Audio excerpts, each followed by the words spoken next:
A video is spreading online right now claiming that Elon Musk's AI, Grok, was fed the entire book of Revelation and that it calculated an exact date for the end of the world. The claim says a team of researchers grew so frightened by what the machine produced that they debated whether to even publish it. It names a specific window, 2032 to 2037, for the return of Christ and the collapse of civilization as we know it. It sounds like the kind of story that should be everywhere, on every news channel, debated by every theologian on television. So why isn't it? Because when you actually try to verify it, the story falls apart in your hands. There's no research institute. There's no published paper. There's no partnership between any university and XAI to run this experiment.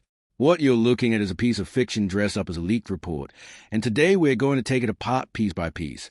Because the real story, the story of what happens when you actually try to make a machine read prophecy, is stranger and more revealing than the fake one.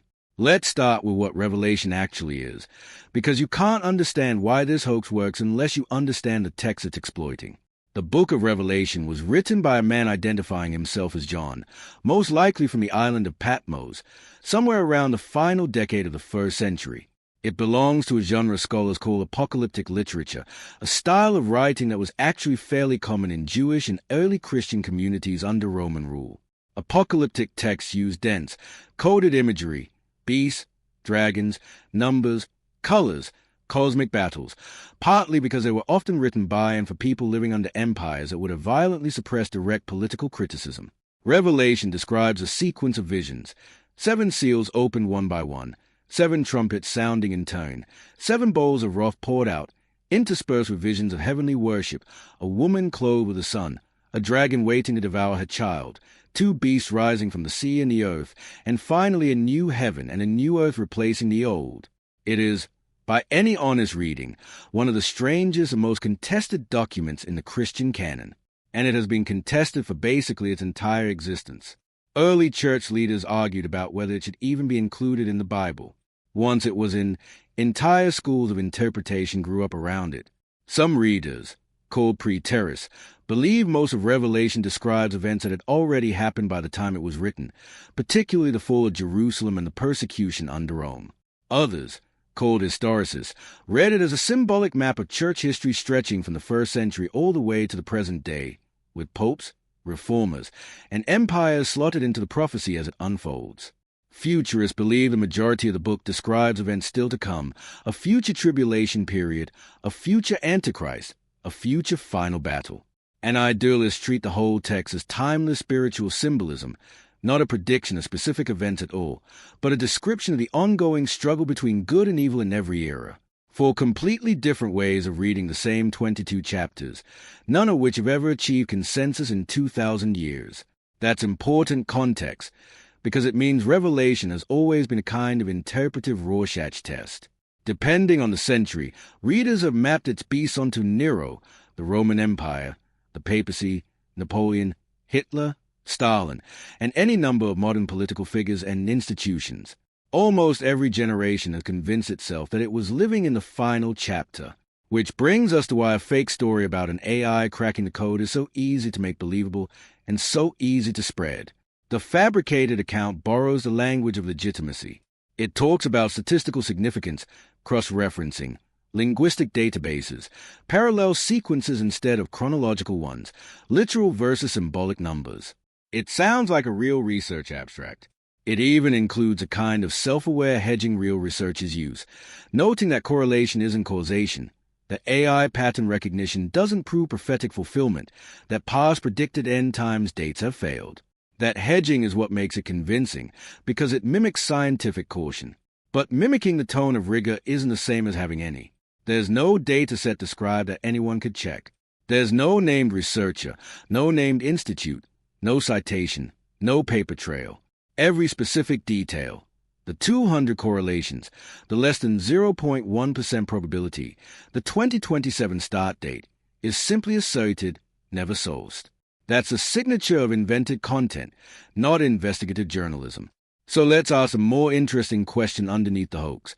What actually happens if you feed a large language model a text like Revelation and ask it to find patterns?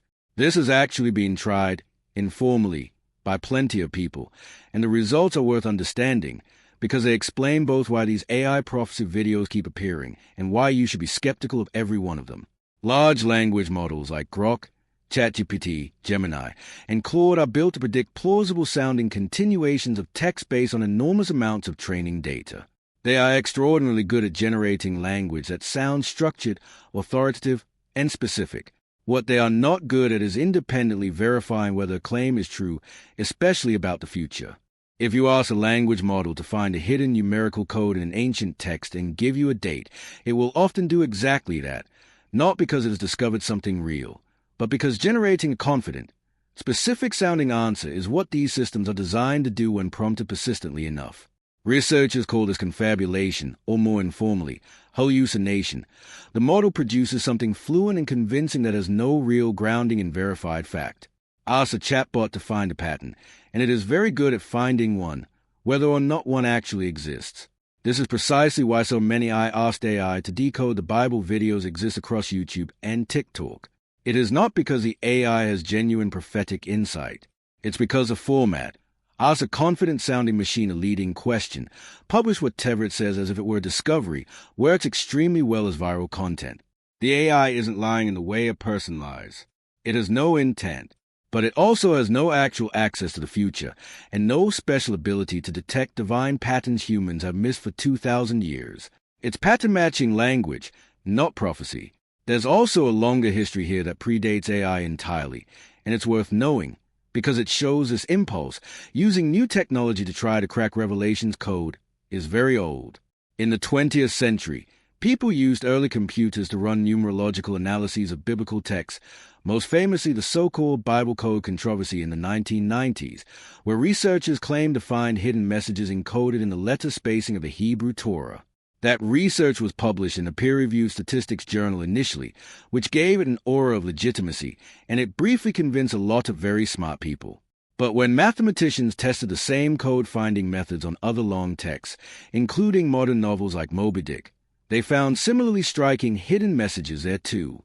The conclusion mathematicians reached was that if your text is long enough and your search criteria are flexible enough, you will always find patterns that look meaningful purely by chance. This is a well-documented phenomenon called the Texas sharpshooter fallacy, where you draw the target after you've already fired the shots. Revelation, with its length, its dense symbolism, and its numbers repeated in different forms, is exactly the kind of text where sufficiently motivated search, human or machine, will always find something that looks like a hidden pattern. That doesn't mean the pattern is real. It means pattern-finding tools are very good at finding patterns, real or not. None of this means the questions Revelation raises aren't worth asking seriously. Plenty of respected biblical scholars have spent entire careers on legitimate historical and literary analysis of the text, and some of their conclusions actually do resemble pieces of what the fake AI story claims, which is part of why the hoax feels plausible. Scholars have long debated whether the seals, trumpets, and bowl describe strictly sequential events or overlapping, recapitulating visions of the same underlying period viewed from different angles, a real and serious argument in New Testament scholarship that has nothing to do with any AI. Scholars have also long debated which numbers in Revelation function as literal time markers and which function purely symbolically, a genuine linguistic and literary question rooted in comparing Revelation to other apocalyptic writings from the same era. The fake AI story takes these real, decades-old scholarly debates and repackages them as if a machine had just discovered them for the first time in 2024, which is a clever trick, because it borrows credibility from real scholarship while inventing the specific, falsifiable claim, the date range, that no responsible scholar would actually put their name to. And that date range is worth sitting with for a moment, because setting specific dates for the end of the world has an almost perfect track record of failure, and it's a pattern worth understanding rather than fearing.